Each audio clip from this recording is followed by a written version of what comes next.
Buenas tardes, tengan todos ustedes. Gracias por su presencia.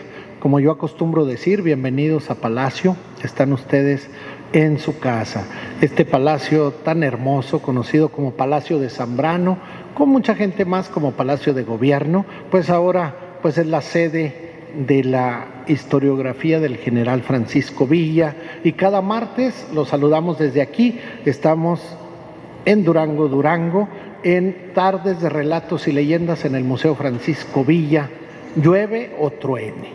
Y vaya que pues nos ha socorrido la lluvia y estamos muy felices por ello.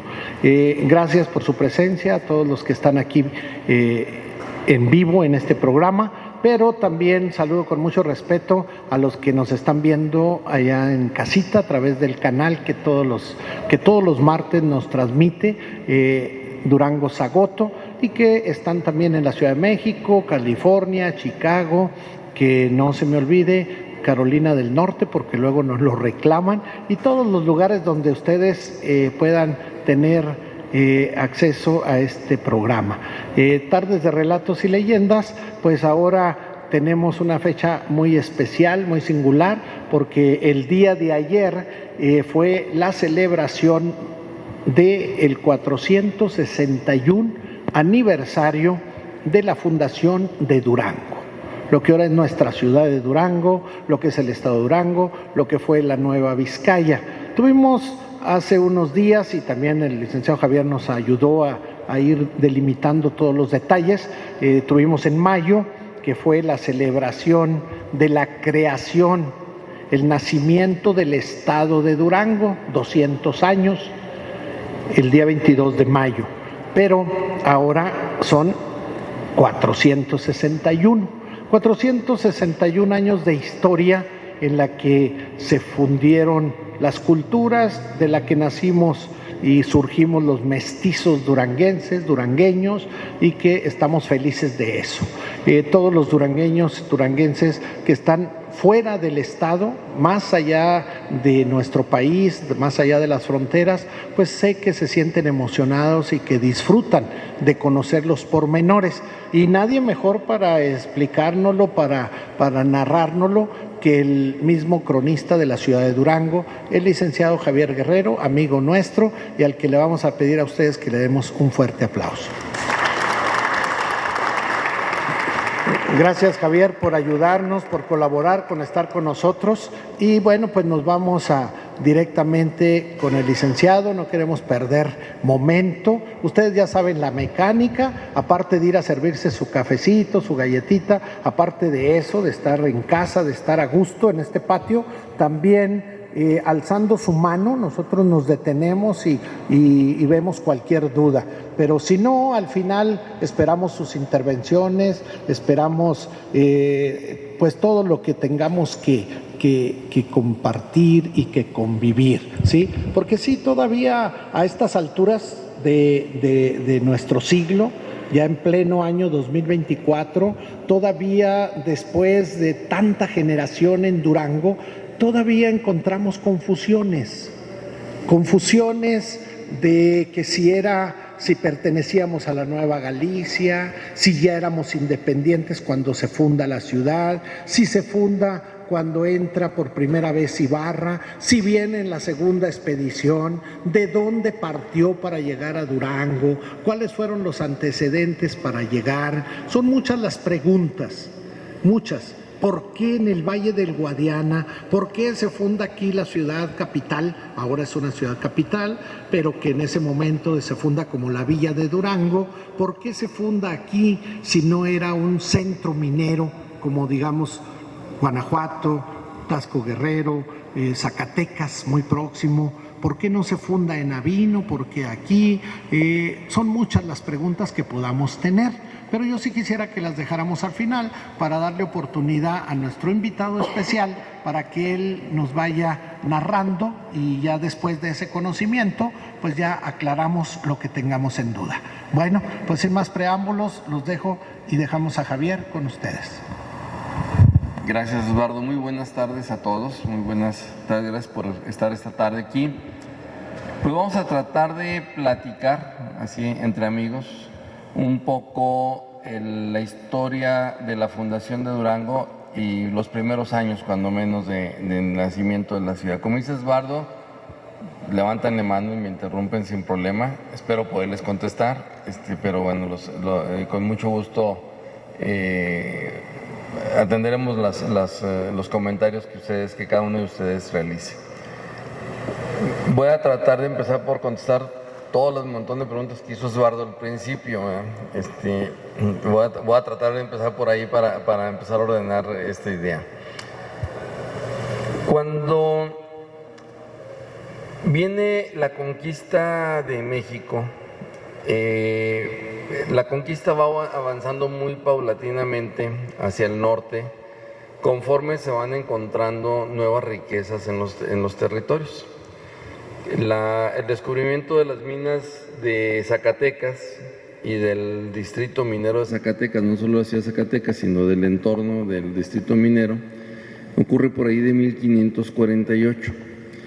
Y la fundación que se hace en ese momento, pues es una fundación fructífera porque genera mucha riqueza para los conquistadores que llegan a este lugar. Juan de Tolosa, Diego de Ibarra y otros conquistadores que encabezan la empresa. Y recalco la palabra empresa. La conquista, toda la conquista se hizo a partir de empresas, y empresas como las conocemos actualmente, donde hay alguien que aporta un capital para desarrollar una empresa y luego desarrolla esa empresa y obtiene ganancias de ese capital. La corona española no invertía en la conquista, invertían los propios conquistadores. Entonces habría que tener recursos económicos para poder organizar expediciones de conquista, de empresa. Pero había que tener permiso, obviamente, para hacerlo, no nomás era organizarse y avanzar. Cuando se descubre el distrito minero de Zacatecas, se consolida la idea de que en el norte, que más al norte hay minas más ricas todavía. La famosa leyenda de Cibole y Quiviria, que bueno, era una leyenda que hablaba de estas ciudades de metales preciosos que estaban más al norte, pues definitivamente no era Zacatecas. Y había ya noticias para esas fechas, cuando se descubre Zacatecas, de la fallida expedición de Ginés Vázquez de Mercado, que llega aquí antes de esas fechas, aquí al Valle del Guadiana, y descubre el cerro que va a llevar su nombre.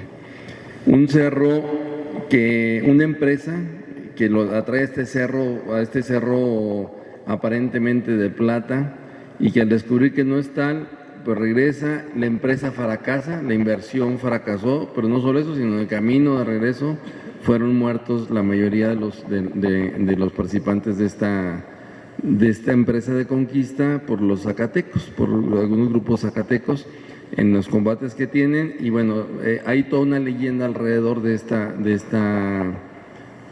empresa de conquista del Cerro del Mercado, del descubrimiento del Cerro del Mercado. Y parte de la pregunta inicial es, bueno, ¿y por qué no se explotó el Cerro del Mercado? ¿Sí? ¿Por qué no se explotaba el Cerro del Mercado? Bueno, claro, el oro, la plata son muy valiosos, entonces y ahora, pero entonces era tan valioso como la plata y el oro el fierro. El fierro era un metal extraordinariamente valioso, porque prácticamente todos los utensilios de guerra, todas las herramientas de la minería, todas las herramientas de la agricultura eran de fierro. Es decir, era un metal que se requería para el desarrollo, para las empresas que se estaban haciendo. Entonces, ¿por qué Ginés Vázquez de Mercado se siente desilusionado de encontrar una montaña de hierro? ¿Sí? ¿Por qué se siente? Porque buscaba plata, bueno, pues era igual de valiosa que la plata. ¿Sí? La desilusión parte de que no podía explotar el hierro. Había una disposición española que prohibía la corona la explotación de minas de hierro en América, y eso era para proteger la industria del hierro español. Se habla mucho de que todo el hierro de la catedral era español. Pues sí, todo el hierro de la catedral y todo el hierro de la Nueva España, de la Nueva Vizcaya era de España. O sea, no podía venir de otro lado más que de España. Estaba prohibido producir hierro en América, y el único hierro que se permitía que llegara acá era el que venía directamente de las fundidoras españolas. Sí, y eso era para proteger la industria española, era una medida proteccionista para que no fuera a afectar a la industria del fierro español. Es la razón por la que Ginés Vázquez de Marcó se desilusiona, encuentra una montaña, una mina muy valiosa, pero que no puede explotar. ¿Sí? Y ya, regresa y bueno, muere en este intento. Pero queda la idea de que hay minerales más al norte. Queda esa idea. Después del descubrimiento de Zacatecas, los frailes franciscanos de la Nueva Galicia, Zacatecas formaba parte de la Nueva Galicia, los frailes franciscanos son enviados a hacer expedición a la región para iniciar el proceso de evangelización, pero también para observar el territorio y tratar de identificar si había o no había yacimientos que pudieran ser de interés de los españoles. Los frailes franciscanos llegan en esta etapa hasta aquí, hasta el Valle del Guadiana. Fundan un monasterio en nombre de Dios, del cual no quedan vestigios. Las ruinas que hay en nombre de Dios son del monasterio del siglo XVIII, el monasterio del siglo XVI no queda nada.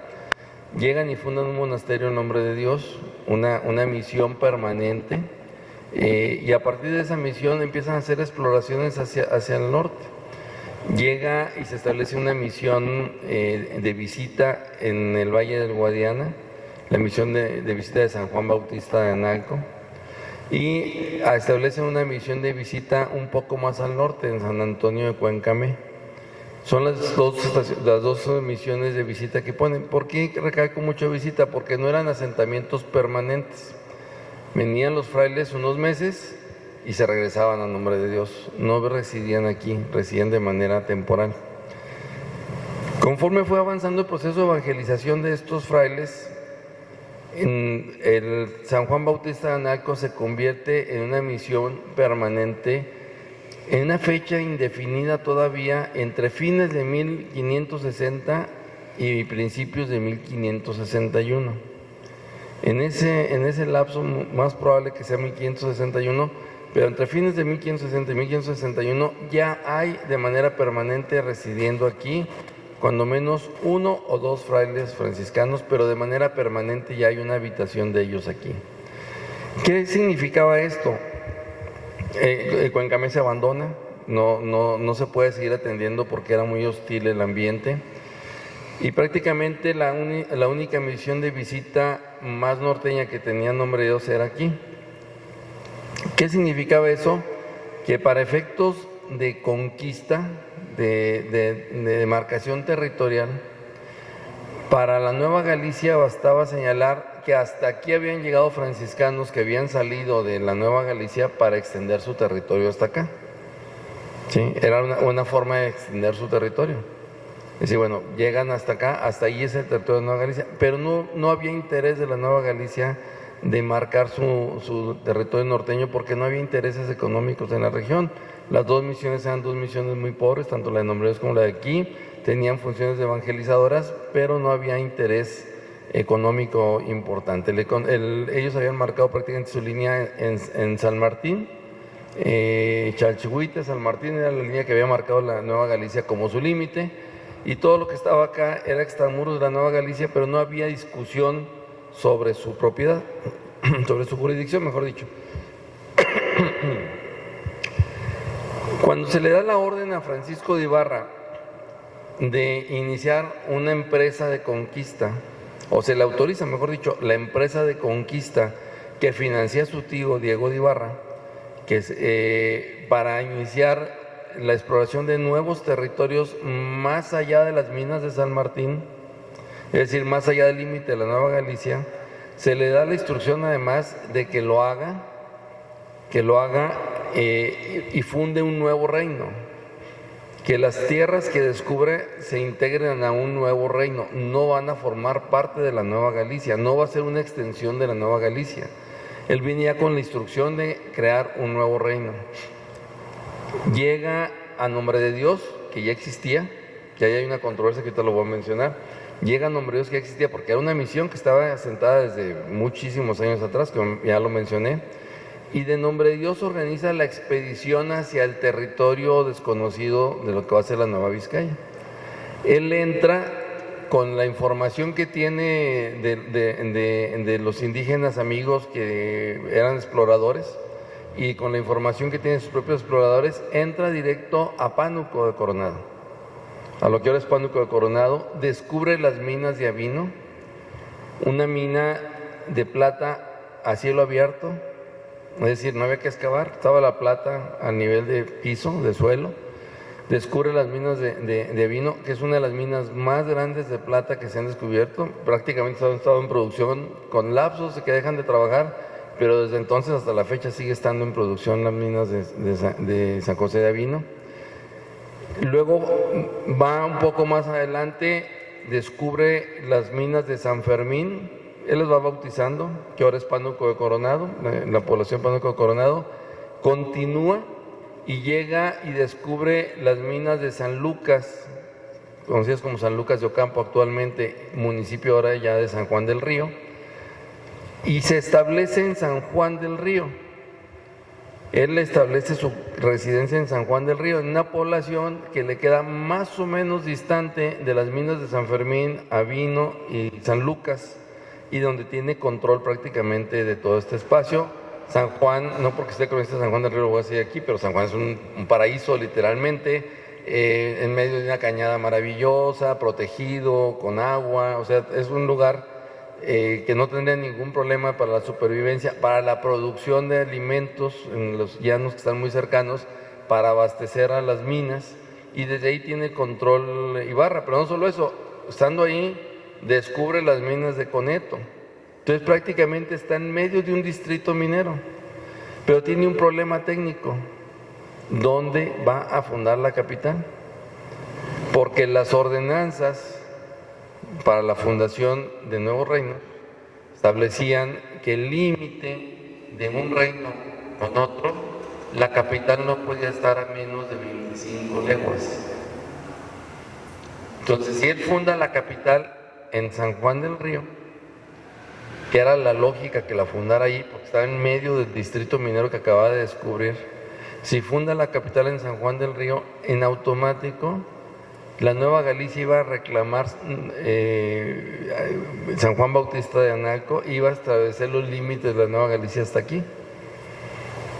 Y eso no le convenía a él porque tenía la esperanza de encontrar más minas en las sierras del sur que no se habían explorado. Y entonces ordena que venga Alonso de Pacheco, que busque un lugar donde fundar la capital, que esté más o menos a 25 leguas de San Juan del Río, ¿sí? Donde está su residencia, para de ahí extender otras 25 leguas el límite hacia el sur. Esas 25 leguas hacia el sur era un poco más allá de nombre de Dios. Entonces el dilema era, la fundo aquí y nombre de Dios, que ya es una población permanente de frailes franciscanos de la Nueva Galicia, van a reclamar el territorio para la Nueva Galicia. Y entonces la disposición de Francisco Ibarra es, fúndese en la capital a 25 leguas de aquí. Viene Alonso de Pacheco, localiza este espacio para fundar la población. Todavía no había medidas de austeridad en aquel entonces, como de repente hay, pero aprovechó las medidas, hizo algunas medidas de austeridad porque todos los pueblos tenían que tener un pueblo de indios a su servicio a un lado. ¿Sí? En muchas poblaciones todavía conocen el espacio que se conoce como la Guardarraya, que es la calle que divide el pueblo de indios del pueblo de españoles. ¿Sí? Y entonces aquí, en una medida de austeridad, sin existir la austeridad republicana, entonces decide pues fundar la población aquí y aprovechar la misión de San Juan Bautista de Analco para que fuera el pueblo de indios de Durango. Entonces se ahorra la fundación del pueblo de indios, lo establece junto al pueblo de San Juan Bautista de Analco, lo integra como el pueblo de indios de Durango, pero con su propia autoridad y su propio gobierno, y con eso le quita la posibilidad a la Nueva Galicia de que reclame el territorio, y buscan un momento propicio. A todos nos consta que el 8 de julio evidentemente llueve, siempre. Antes, después, son los días que siempre hay grandes tormentas y más. Bueno, aprovechan un momento en que los frailes están en nombre de Dios y ellos pueden declarar que no está abandonada la misión. Entonces no pueden reclamar permanencia en la misión porque no había nadie. Y ellos llegan y con su propio fraile que traen, hacen todo el ceremonial que marca las reglas y fijan la población de Durango como la capital del reino de la Nueva Vizcaya. Y entonces, con eso, intentan marcar el límite, pero se va más allá, es muy aventurado Francisco de Ibarra. Ordena que se haga una nueva población más al sur para poder establecer los límites, extender un poco más los límites de su reino. Y tiene la intención, la idea, ¿sí?, de fundar una población que ya estaba fundada. Refunda en nombre de Dios. En noviembre de 1563 llega Francisco Ibarra a nombre de Dios y funda la villa de Nombre de Dios, que ya existía. Sí, que era una misión franciscana, pero ya existía como un pueblo mestizo, o sea, ya existía en nombre de Dios, pero no tenía ningún acto declaratorio de fundación. Pues él llega y en noviembre de 1563 funda la villa en nombre de Dios y con eso extiende los límites de su reino hasta las minas de San Martín y de Chalchihuitz, que las va a reclamar para sí porque le quedan en el límite de su reino. Y entonces viene toda una serie de litigios alrededor de eso que ahorita los comento, pero ¿qué es lo que sucede finalmente? Que la ciudad de Durango nace no con una vocación minera, como nacen muchas poblaciones del norte, la mayoría de las poblaciones del norte, ni con una vocación agrícola. Casi todas las poblaciones agrícolas y ganaderas de esta época, de la época colonial, nacen para abastecer las minas, porque donde estaba la población principal eran las minas. Las minas requerían de alimentos, bueno, los mineros requerían de alimentos y las minas para el trabajo requerían de muchas pieles. Y entonces hay una gran cantidad de ranchos ganaderos alrededor o en las cercanías de las minas. Durango estaba bastante retirado de las minas. Y además las minas, el distrito minero de Ocampo, como se conoce actualmente, pero que era el distrito minero que abarcaba todas estas minas que ya mencioné, que descubrió Ibarra en Pánuco de Coronado y en San Juan del Río y en Coneto, pues lo abastecían San Juan del Río. O sea, San Juan del Río tenía la capacidad suficiente de abastecer tanto de pieles como de alimentos a los mineros y al servicio de las minas de esa región. Entonces, la ciudad de Durango nace con una vocación eminentemente política. No es una ciudad comercial, no es una ciudad ganadera, no es una ciudad minera.